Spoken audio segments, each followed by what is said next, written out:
Dahil sa mga nangyari at sa pagkawala ng mga kambaldiwa, higit na mahalagang makita na si Tera. Rikit, kakailanganin ko rin ang iyong tulong sapagkat mabilis kang makalilibot. Makakaasa ka, Sangre Pirena. Avisala Eshma. Mawalang galang na. Ngunit maaari ba akong pahintulutang magmanman sa Lireo upang aking matiyak kung tunay ngang patay na si Mitena? Ikaw ba'y magmamanman? O sadyang tatakas lamang? Inuulit ko, hindi ako naniniwalang na mayapa na si Mitena. Nananatili siyang panganib sa ating lahat, lalong-lalo na sa aking hadiah. Ngunit Ada, paano kung siya nga'y napaslang ng kanyang general?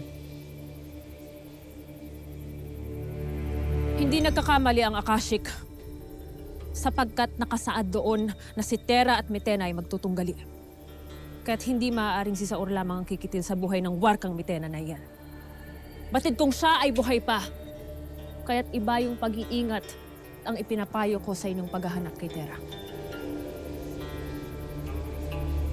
Sangre Pirena, nais kong imungkahi na manatili na lamang dito sa kampo ang mga bagong sangre. At huwag na sumamang sa paghahanap.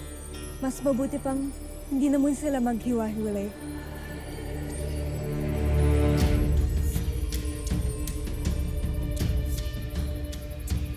Sundin ang wika ni Rikit.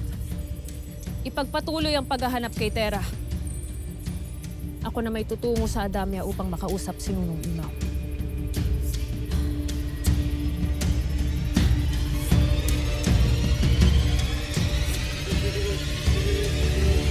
Kawawa naman pala si Mitena.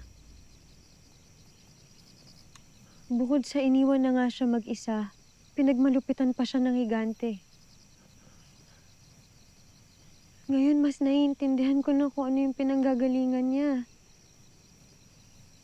Masakit naman talaga yun, yung ipatapon ka ng sarili mong mga magulang para isalba yung kakambal mo. Ito ang iyong pakatandaan, Naya. Laging may dalawang bahagi ang bawat kwento. At kung naging malupit at masama si Mitena, iyon ay dahil puro kalupitan at kasamaan lang ang kanyang natanggap sa kanyang buong buhay. Paano mo nalaman ng lahat ng yan tungkol kay Mitena?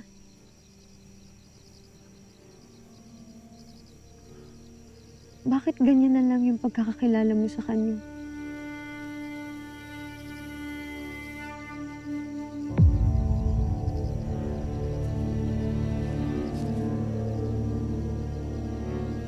Matagal akong nanilbihan sa Reyna. Paminsan-minsan ay nagwiwika siya tungkol sa kanyang nakaraan. Kaya pala,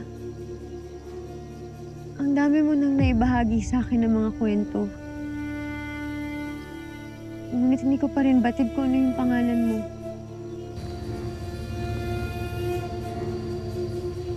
Samina. Samina ang aking ngalan. Avisala Eshma, Samina. Sa mga kwento mo. Dahil sa'yo ngayon, mas naiintindihan at mas naunawaan ko na si Mitena. Ngunit ako,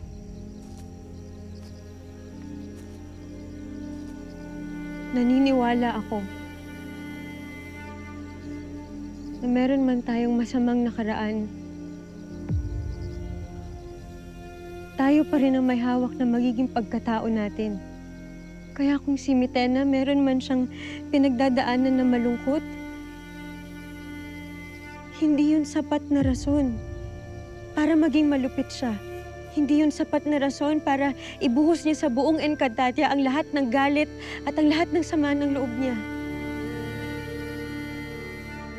Iyong isinasambit lamang yan. Sapagkat hindi mo batid ang nararamdaman ng isang naulila.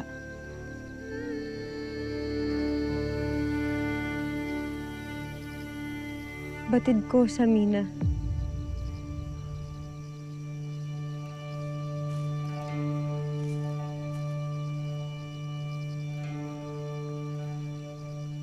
Naiintindihan ko, Samina. Pagkat ako man ay lumaki ng walang mga magulang. Pagkat ako man ay lumaki sa pangangalaga ng iba.